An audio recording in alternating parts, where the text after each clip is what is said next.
एक बात याद आवे कि घना हूं बोलता, लेकिन यहाँ तो 18,000 श्लोक बोले गए। 18 महीना तक नहीं भूला हमारा।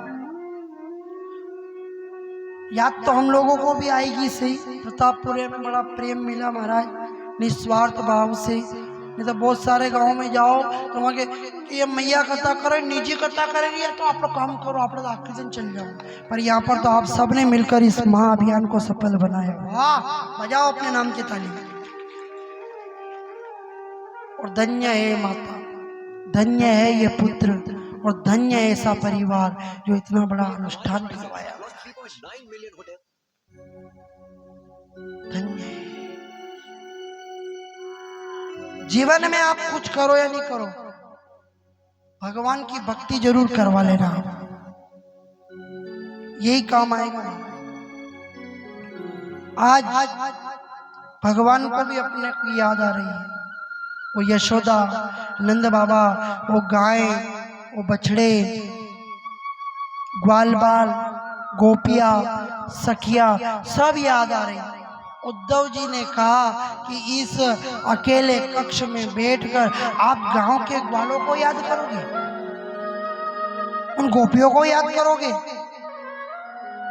वो नंद और भूल गए सब। भगवान ने कहा एक काम करो उद्धव, तुम जाकर के ने ये पत्र लिख करके दे रहा हूं, ये यशोदा मैया को जाके सुना देना। उद्धव जी वो पत्र लेकर के गए महाराज वृंदावन। माता यशोदा को सुनाने लगे।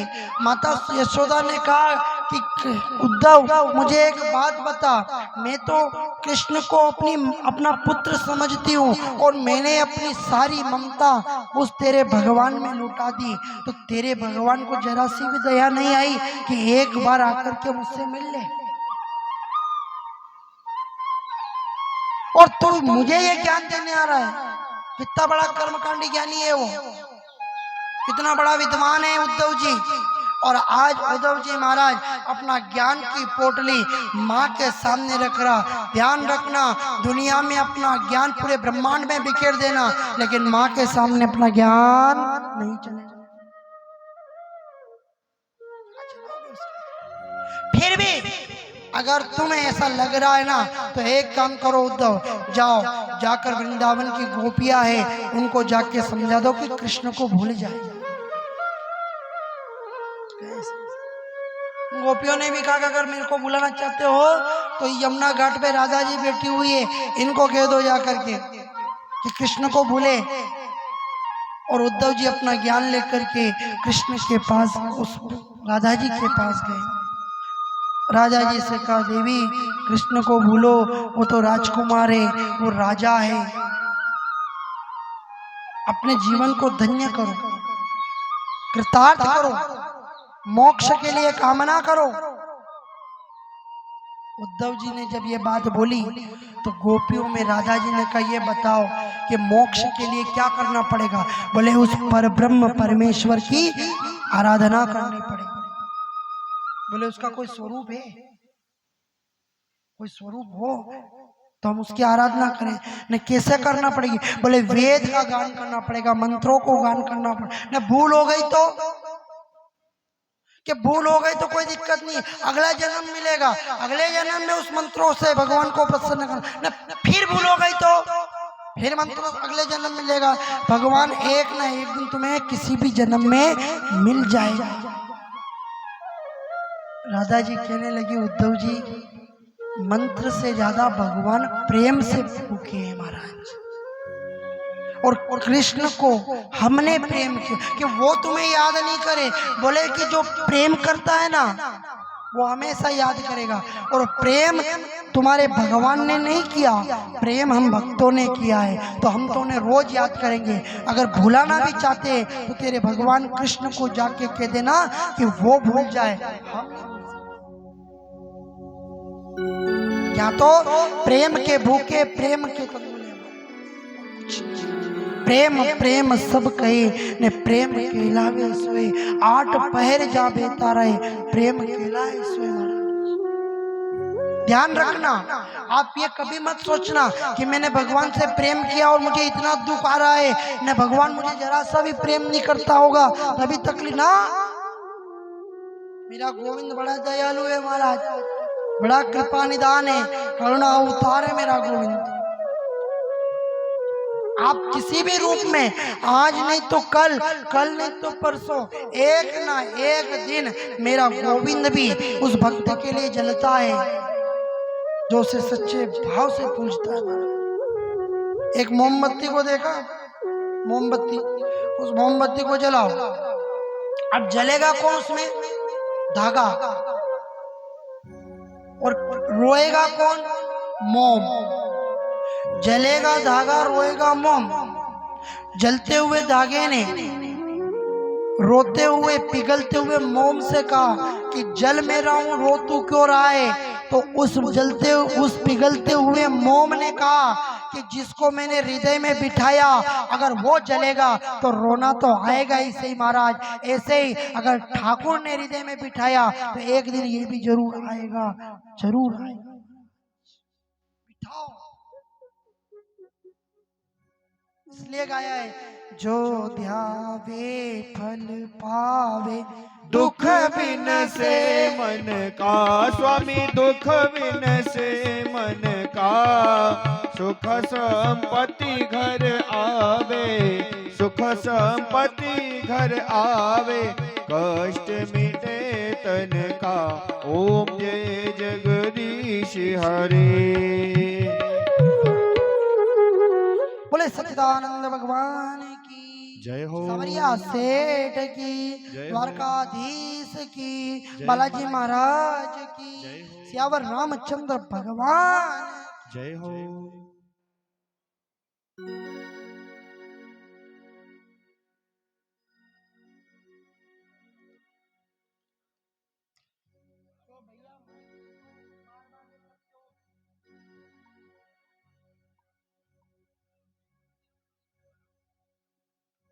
दिवस में अभी रुक्मणी मैया और कृष्ण जी का आज यहाँ पर मिलन होगा, विवाह होगा। ये प्रसंग आपको अभी गुरु जी के मुखारबिंद से मीठी मीठी वाणी से सुनने को मिले। जोरदार ताली बजाइए। देखिए, एक सूफी संत ने बताया है कि ये फूलों झुककर सलाम करो, इस चमन बाग में राजा गुलाब आया।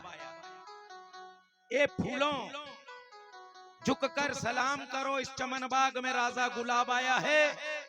और देखो वक्त की मेहरबानी कि आज हमारे प्रतापपुरा में भी सुरेश भैया के कर कमलों से दोनों महानुभावों का स्वागत करने का सौभाग्य मिल पाया है, सौभाग्य मिल पाया है, सौभाग्य मिल पाया।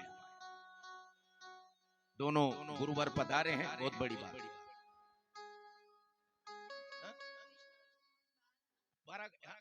बुला रहे बेटा, एक दो मिनट थोड़ा सा रुको, एक दो मिनट में अभी बुला ले। जय हो। दक्षिणा दे दीजिएगा सुरेश दादा दोनों साहिबानों को। और बहुत बढ़िया, मैं पुनः निवेदन करूं दोनों गुरुवर से कि आप अपने आसन पर पुनः पधारें और विराजें।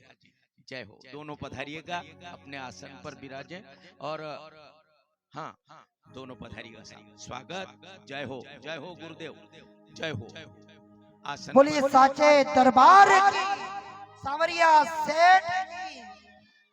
गोपिया उद्धव को समझाती है, उद्धव ये तो प्रेम की बात है उद्धव, बंदगी तेरे बस की नहीं, यहाँ स्वर्ग के होते हैं सौदे, आशिकी तेरे बस की नहीं। हरिओम। हो ये तो प्रेम की बात है ओधो, बंदगी तेरे बस की नहीं है। ये तो प्रेम की बात है ओधो, बंदगी तेरे बस की नहीं है।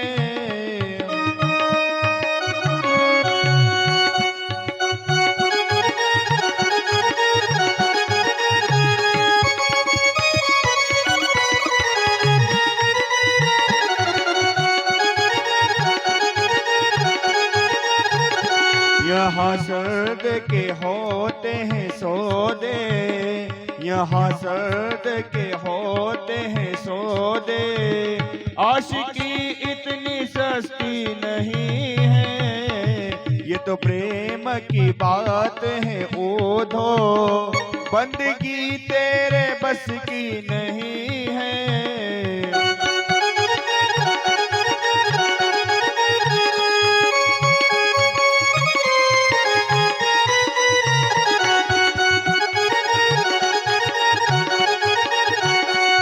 प्रेम वालों ने कब वक्त पूछा, उनकी पूजा में सुध ले ओधो, प्रेम वालों ने कब वक्त पूछा, उनकी पूजा में सुध ले ओधो, यहाँ दम दम में होते हैं सौदे, यहाँ दम दम में होते हैं सौदे, सर झुकाने की फुर्सत नहीं है, ये तो प्रेम बोलिए साचे दरबार ओधो, सावरिया सेठ तेरे की बस की चरण नहीं है। इधर उद्धव जी महाराज प्रेम का ज्ञान लेकर द्वारकाधीश को बताए। समय आया, सुखदेव जी मुनि राजा परीक्षित को कथा का श्रवण करवाते। राजा, आज भगवान अपनी मथुरा के अंदर आनंद से रहते हैं और इधर मगध देश का राजा जरासंध भगवान को मारने के लिए मथुरा पे चढ़ाई करे। मेरे गोविंद ने और बलराम भैया ने देखते ही देखते उन सारी सेनाओं को मार देते और जरासंध को जिंदा छोड़ देते। बलराम जी के क्यों छोड़ा? बोले कि अपना मेंढो नहीं वन जो पहला वन में जय जय होते राक्षस ने मारिया, अब यो खुद असुर ने यहाँ लावेगा ना अपने मारता हूँ, क्या जाओ वन में। इधर मगध देश का राजा जरासंध 1 बार 2 3 4 5 6 7 8 9 10 11 12 13 14 15 16 17वीं बार यवन देश का राजा काल यवन को लेकर मथुरा पे चढ़ाई करे। मेरे गोविंद ने रात में ही विश्वकर्मा को बुला करके समुद्र के किनारे एक सुंदर सी सुशोभित नगरी द्वारिका का निर्माण करवाते हैं। माया योग माया को बुलाकर अपने जितने ही भक्त थे उन सब भक्तों को रातों रात ही भगवान ने उधर द्वारिका में स्थापित कर दिया और भगवान कृष्ण बलराम दोनों उस जरासंध के सामने आ जाते हैं। इधर भगवान कृष्ण को काल यवन कहता है कि आज मैं तुम्हें छोड़ूंगा नहीं। भगवान कहते हैं काम कर दादा, अपना दोहरे बीच में युद्ध हुए तो यह युद्ध भूमि छोड़ दा, पहला दूर जाकर के युद्ध करेंगे, केवल तू और मैं रहूंगा। ऐसे करते मेरा गोविंद काल यवन को मथुरा की युद्ध भूमि को छोड़ के दूर ले जाते हैं और दूर जाकर के एक गुफा में भगवान जाते हैं। उस गुफा के अंदर मुचकंद नाम का राजा सोया हुआ था। अपना पीताम्बर उस राजा को उड़ा के भगवान अंतर ध्यान हो जाते हैं और इधर जैसे ही वो काल यवन आता है राजा को देखकर ये समझ बैठता है कि ये द्वारकाधीश कृष्ण है। उसी समय मुचकंद राजा के ऊपर काल यवन 3 बार प्रहार करे। इतना प्रहार करते ही मुचकंद राजा भगवान के पीताम्बर को अपने सिर से हटाता है, आंखों को मसल के जैसे आंखें खोलता, देखते ही तेज रोशनी से वो काल यवन जल करके भस्म हो जाता है। मेरा गोविंद मुचकंद के सामने प्रकट हो जाए।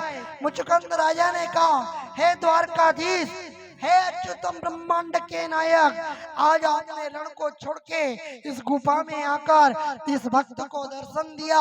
संसार आपको आज से रण छोड़ के नाम से जानेंगे। बोलिए रण छोड़ लाल की। इधर भगवान उसी समय वहां से मुचकंद राजा को आशीर्वाद दे के अंतर ध्यान हो जाते। बलराम जी जरासंध की सारी सेनाओं को मार के यमपुरी पहुंचा देते और इधर बलराम और भगवान कृष्ण अपनी नए नगरी द्वारिका के अंदर प्रवेश करते हैं। बोलिए द्वारकाधीश। इधर जैसे कुछ समय व्यतीत होता है, ब्रह्मा जी के पास में रेवत नाम का राजा अपनी पुत्री रेवती को लेकर के चिंतित था कि हे ब्रह्मा जी, मेरी बेटी के लिए सुयोग्य वर की आवश्यकता है। उस समय ब्रह्मा जी ने कहा, जाओ मृत्यु लोक के नीचे समुद्र के किनारे द्वारिका की नगरी में द्वारकाधीश के बड़े भाई बलराम जी के साथ में तुम्हारी कन्या का विवाह कर दो। उसी समय रेवत राजा अपनी कन्या को लेकर के द्वारिका के बाहर आते हैं। भगवान दाऊ भैया से पूछे, ये छोरी पसंद है कि नहीं, कब लंबी गणी है। दाऊ भैया इतना सा छोटा। बलराम जी ने कहा, सब काम कर दो, खाली तो हाँ करा। बलराम जी ने जैसे का पसंद, बिल्कुल पसंद। उसी समय भगवान द्वारकाधीश ने रेवत राम के कन्या की रेवती का हाथ पकड़ के बलराम जी के हाथ में हाथ देकर पाणी ग्रहण संस्कार करवाया। बलराम जी ने अपने हल से उस कन्या के सिर पे रख के उसको यूं दबाया। वो लंबी थी, बलराम जी छोटे थे, दबते हुए बराबर हो गए। बोले बलराम भैया की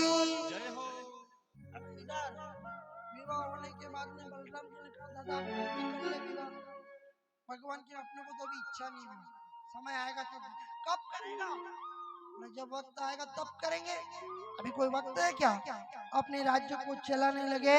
और इधर कुंडलपुर में भीष्मक राजा के यहाँ पे उसके पुत्र ने रुक्मी ने अपनी बहन रुक्मणी का विवाह शिशुपाल के साथ संपन्न करवाया। शिशुपाल बारात की तैयारी करे और इधर रुक्मणी ने पहले ही विचार किया कि अगर विवाह करूंगी तो द्वारकाधीश से करूंगी, अन्यथा अपने प्राणों का अंत कर दूंगी। उसी समय रुक्मणी ने एक ब्राह्मण को बुला करके द्वारकाधीश को संदेश दिया। द्वारकाधीश ने संदेश को पढ़ा और अपने रथ को बुलाया। रथ पर आरूढ़ होके दारुक नाम के सारथी को कहा, चलो कुंडलपुर की तरफ चले। इधर शिशुपाल अपनी बारात को सजाकर 3.5 करोड़ राजाओं के साथ में बारात को कुंडलपुर की तरफ ले जाए। महाराज बना गवैरा और इधर तोरण मार रहा, जीवड़ो चालू ने। इधर मेरा द्वारकाधीश कुंडलपुर में प्रवेश करते ही गौरी मंदिर के अंदर रुक्मणी को अपना हाथ बढ़ाते हैं और रुक्मणी मैया अपना हाथ भगवान के हाथ में देकर उनको रथ पर खींच करके बिठाते और कुंडलपुर की तरफ से ले जाते हैं महाराज द्वारिका की ओर। इधर बलराम जी ने विचार किया कि कन्हैया नजरे नहीं आई, उसी समय पत्र को पढ़ा और समझ गए। बलराम जी अपने एक हाथ में हल, एक हाथ में मुसक लेकर के रथ पर बैठकर कुंडलपुर की तरफ जाने लगे। कुंडलपुर की तरफ गए, देखा भगवान का संदेश रुक्मी को पता चला, शिशुपाल को पता चला, मगध देश के राजा को पता चला। सारे लोग भगवान को मारने के लिए पीछे दौड़ रहे हैं। इधर मेरा द्वारकाधीश द्वारकापुरी की तरफ प्रस्थान करे और इधर बलराम जी 3.5 करोड़ राजाओं को मार के पुनः द्वारिका में आकर और भगवान का विवाह पाणी ग्रहण संस्कार करवा के उनका भव्य स्वागत द्वारिका के अंदर करते हैं। बोलिए द्वारकाधीश की, बोलो रुक्मणी मैया की, भक्तवत्सल भगवान जय हो।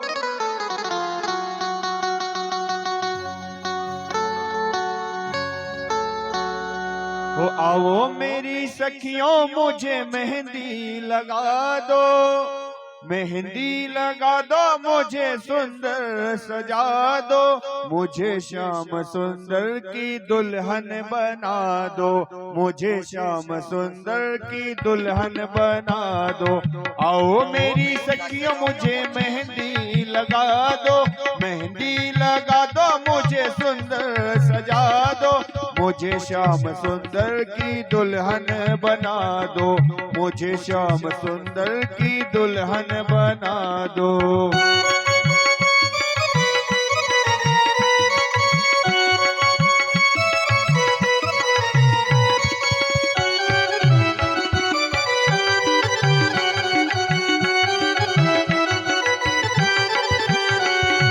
दुल्हन बना दो मुझे ऐसी सजा दो, दुल्हन बना दो मुझे ऐसी सजा दो, दुल्हन बना दो मुझे ऐसी सजा दो, मुझे श्याम सुंदर की दुल्हन बना दो, मुझे श्याम सुंदर की दुल्हन बना दो।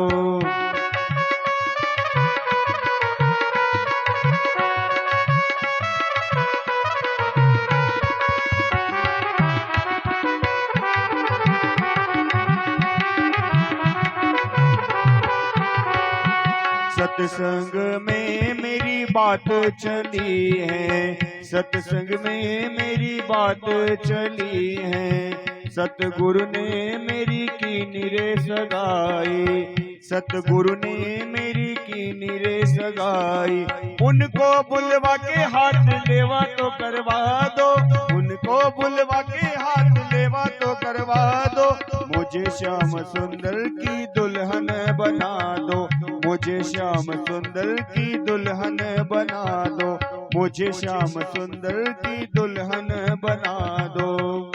जय हो। अभी अभी हमारे बीच में नानालाल जी प्रजापत जी पधारे हैं, तो मैं उनसे निवेदन करूं कि वो पुष्पमाला से गुरु जी का मंच पे स्वागत करें जी। जोरदार ताली बजाओ। नानालाल जी की भावना थी कि मैं गुरु जी का सम्मान करना चाहता हूं, करिएगा साहब। अब भगवान कृष्ण और रुक्मणी अपने बीच में विराजित है। मैं थोड़ा सा आपको परिचय दूं, थोड़ी सी आवाज बढ़ा देना साहब। रुक्मणी मैया कुंदनपुर की रहने वाली, रुक्मणी मैया कुंदनपुर की रहने वाली। आज आप प्रतापगढ़ प्रतापपुरा में नहीं, आज आप प्रतापपुरा में नहीं, आप कुंदनपुर में। हाँ सब। और रुक्मणी का भैया था रुक्मी, वो शिशुपाल से शादी करवाना चाहता था। शिशुपाल दुराचारी था, पर रुक्मणी मैया ने माँ भवानी से कहा कि हे माँ भवानी, मैं वरू तो मैं भगवान कृष्ण कन्हैया को ही मेरा पति मानूं। तब माँ रुक्मणी के क्या बोलते कि ऐसे वर को नहीं वरू जो जन्म ले और मर जाए, ऐसे वर को नहीं वरू जो जन्म ले और मर जाए, और ऐसे वर को मैं वरू जो मारो चुड़लो अमर कर जाए, जो मारो चुड़लो अमर कर जाए। मैं वरू तो काना कोई वरू, भगवान कानो भी रथ लेने आयो ने वहां मां भवानी रुक्मणी बेटी थी जो रथ में बेवाड़ी ने थ्रू ने शिशुपाल जी देखता रह गया। अरे ले जाएंगे श्री कृष्ण रुक्मणी जी को ले जाएंगे, देखते रह जाएंगे शिशुपाल जी देखते रह जाएंगे। शिशुपाल जी देखता रह गया, रुक्मणी मैया ने कानों लई बगियो। अब यहाँ पर पानी संस्कार हो रहा है। हमारे गुरुजी वेद से